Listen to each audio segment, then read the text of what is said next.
बिस्मिल्लाहिर्रहमानिर्रहीम। अस्सलाम वालेकुम। आप देख रहे हैं डीडीपी एनालिटिका।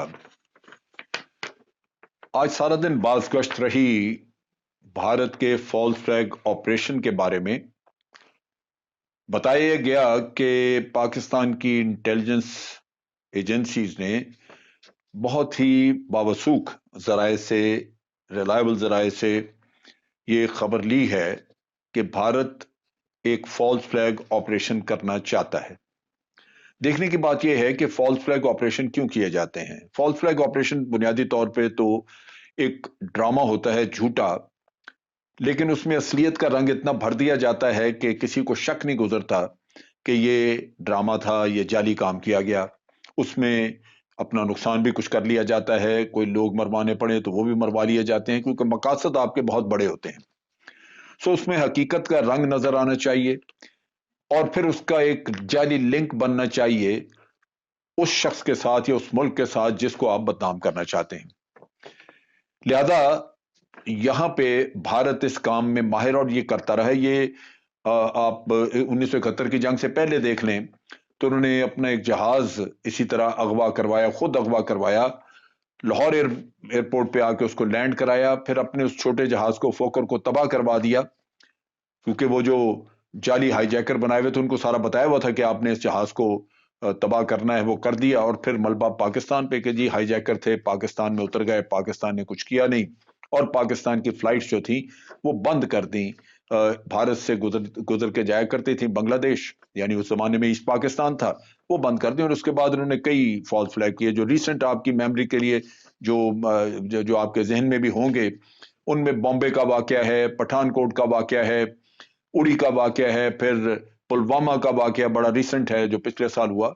तो ये सारे फॉल्स फ्लैग ऑपरेशन थे, लेकिन आपने देखा कि उसका इल्जाम पाकिस्तान पे डाला गया, पाकिस्तान को दुनिया में बदनाम किया गया, कहा गया कि पाकिस्तान टेररिज्म कराता है।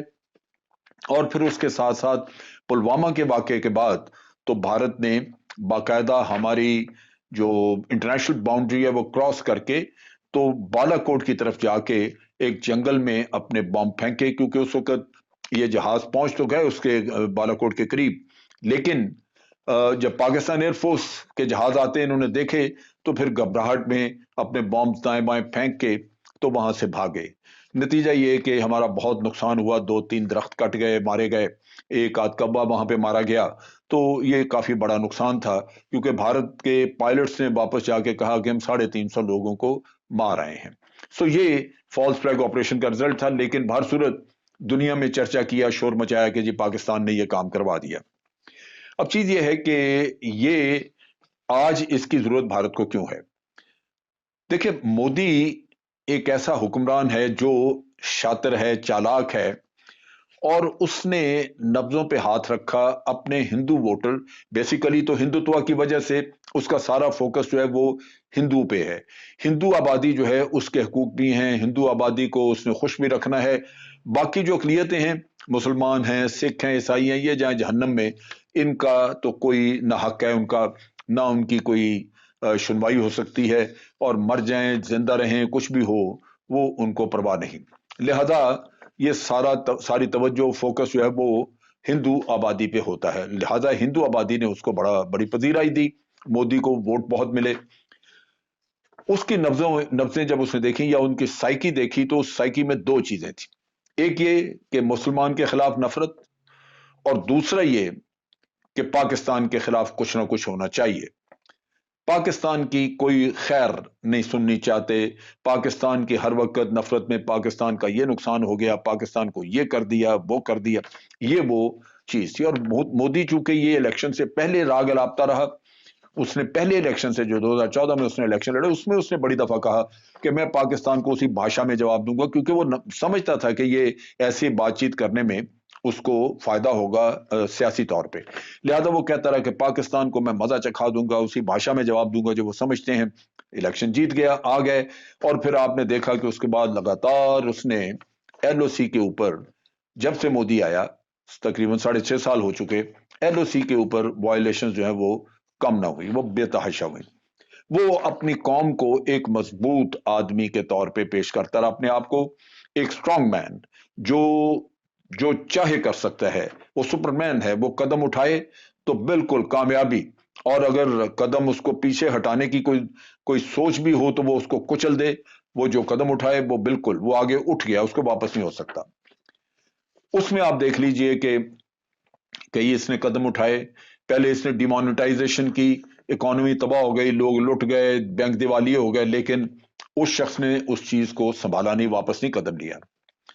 फिर आप देख लीजिए कि कोविड के मामले में अभी उसने जो कुछ किया, लॉकडाउन बड़ा शदीद किया, इकोनॉमी का सत्यानाश हुआ, लोग मारे गए सड़कों पे, क्योंकि 900 किलोमीटर उनको चलना पड़ा पैदल बिहार पहुंचने के लिए। उसने कदम वापस नहीं लिया।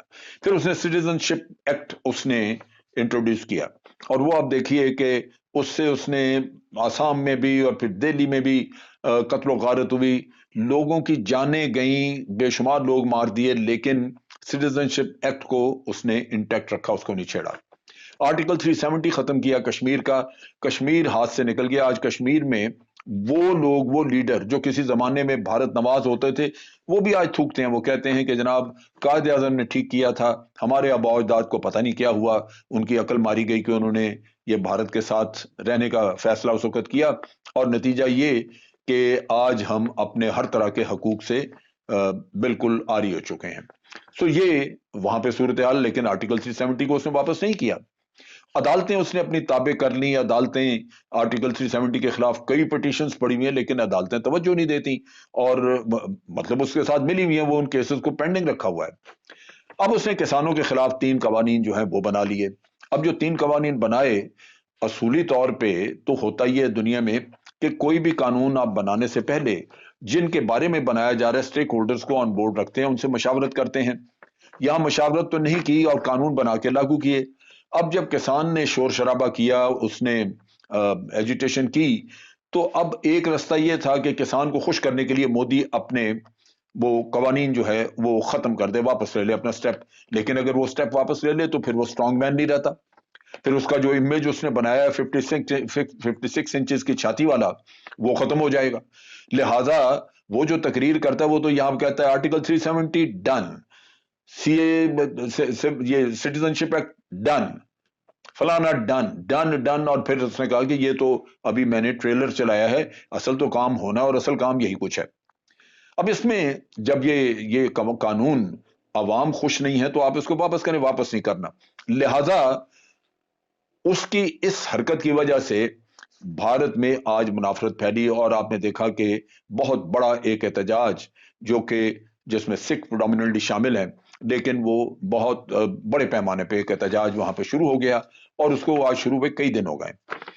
अब यह है कि चूंकि मीडिया भारत में हमेशा से मोदी का बिल्कुल उसका जर खरीद गुलाम रहा है, उसी की बात करते रहे, उसकी हमायत करते रहे हैं, लेकिन ये एक ऐसा मौका आया है जब मीडिया पे भी प्रेशर आया, क्योंकि अवाम सड़कों पे हैं, सख्त सर्दी में लोग वहां पे बैठे हुए हैं, तो उन्होंने भी अब मोदी के खिलाफ बोलना शुरू किया कि ये मोदी जो कुछ भी कर रहा है ये ठीक नहीं कर रहा। अब सूरत हाल ये है कि इस चीज से निकलने के लिए उसके पास नुस्खा है क्या? अगर आप देखें तो वो नुस्खा, उसका जो आजमूदा कार है वो वही है कि पाकिस्तान के खिलाफ कोई ना कोई कार्रवाई करो, उससे वो जो हिंदू आबादी है वो बेशक भूखी मर रही हो, बेरोजगारी का दौर दौरा हो, इकोनॉमी का बेड़ा गर्क हो जाए, अंदर फसादात हो जाए, कुछ हो, लेकिन उसकी नफ्सियात ये पड़ चुका है, अगर उनको पाकिस्तान के खिलाफ कुछ करके दिखा दिया जाए या सुना दिया जाए तो वो सब चीजें भूल के मोदी के साथ हो जाएंगे। उनको भुलाने के लिए ये जरूरी है कि वो कोई ऐसा करतब करे। आज वो बड़ी क्राइसिस में है, कानून उसने बदलना नहीं, वापस नहीं लेना, और ये करतब उसने करना है। चुनाचे ये बड़ी एक प्लॉजिबल चीज नजर आती है, पाकिस्तान इस चीज को समझता है। लिहाजा आज पाकिस्तान में ये हमें हमें ये बताया गया कि चीफ ऑफ आर्मी स्टाफ ने पाकिस्तान की अफवाज को हाई अलर्ट पे कर दिया है। हाई अलर्ट, अलर्ट तो पहले भी होता है, लोग वहां पे होते हैं, लेकिन एक वार्निंग दे दी जाती है कि भाई हमें ये इतला मिल चुकी है, सो भारत ये कर सकता है। ये आज अच्छा हुआ कि आपने ये ओपनली बात कर दी पाकिस्तान ने, और दुनिया को बता दिया, क्योंकि दुनिया को भारत के झूठ और मक्कारी और ड्रामे पता लगने चाहिए, ताकि अक़वाम आलम ये समझें कि जब से मोदी हुकूमत में आया है तो भारत के तौर तरीके हैं क्या, ये मुल्क किस डायरेक्शन में जा रहा है। तो आज ये सूरत हाल नजर आती है कि ये एहतजाज से जान छुड़ाने के लिए और जो आबादी या जो उसका मीडिया जो आज इस मौजू पे बात कर रहा है उसका मौजू बदलने के लिए और हिंदू आबादी को अपनी तरफ कुल्लियतन मोड़ने के लिए, उनकी तवज्जो इधर मबजूल कराने के लिए, उनकी तवज्जो इस एहतजाज से हटाने के लिए ये वो ड्रामा रचाएगा जो वो कामयाबी से करता रहा। पठानकोट इसके वक्त में हुआ, उड़ी इसके वक्त में हुआ, पुलवामा इनके वक्त में हुआ। और आप देखिए कि मोदी कहां से चला और बिल आखिर पुलवामा के बाद उसको 2/3 मेजॉरिटी, 2/3 से भी ज्यादा मेजॉरिटी मिली। तो ये वो चीज है, पाकिस्तानियों को तैयार रहना चाहिए। अब पाकिस्तान ने जो जो एहतियाती इकदाम किए हैं, जब हाई अलर्ट में है तो हम बिल्कुल तैयार हैं। और ये हमें जहन में रखना चाहिए सबको कि पाकिस्तान वो पाकिस्तानी भारत के एक्चुअली नफ्सियात में वो 1971 का जब पाकिस्तान अंदर से टूटा हुआ था, बंगाली हमारे साथ बेवफा हो चुके थे, एक ऐसा माहौल था कि जहां पाकिस्तान फंसा पड़ा था। 26,000 हमारे टोटल फौजी और 2.5 लाख बाहर भारत के फौजी बांग्लादेश में उस जगह पे ईस्ट पाकिस्तान में वो मुकाबला कर रहे हैं 26,000 2.5 लाख का। और आप सोचिए कि अपने वतन से, अपने बेस से, अपने जहां से उनको कमक मिल सकती है, उससे 1200 मील दूर उन्होंने जंग लड़ी। उन्होंने दिलेरी, बहादुरी सब कुछ दिखाया। लेकिन आज भी वो क्लिप इंटरनेट पे मौजूद है जिसमें जनरल मानिक शाह का बयान है कि पाकिस्तान के वो 26,000 फौजी वो जंग जीत ही नहीं सकते थे क्योंकि 2.5 लाख फौज हमने उनके सामने रखी हुई थी। तो इन हालात में उन्होंने बेजिगरी से जंग लड़ी। लेकिन जो प्रोपेगेंडा भारत ने अंदर किया उससे एक मैसेज ये चला गया कि पाकिस्तान को हमने बहुत सबक सिखाया। आज उसी सोच में, उसी वहम में भारत के लोग बैठे हुए हैं। उस पे सोने पे सुहागा ये हुआ कि भारत में फिल्में बननी शुरू हुई और उसमें उन्होंने दिखाना शुरू किया कि मुक्का मारा तो पाकिस्तान बर्बाद हो गया, ये हो गया, घुस के मारेंगे। बॉलीवुड ने बिल्कुल मत मार के रख दी है भारत के लोगों की। उस मत मारी हुई में वो आज सुनना चाहेंगे कि मोदी उनको बताए कि मैंने पाकिस्तान में सर्जिकल स्ट्राइक कर दी है।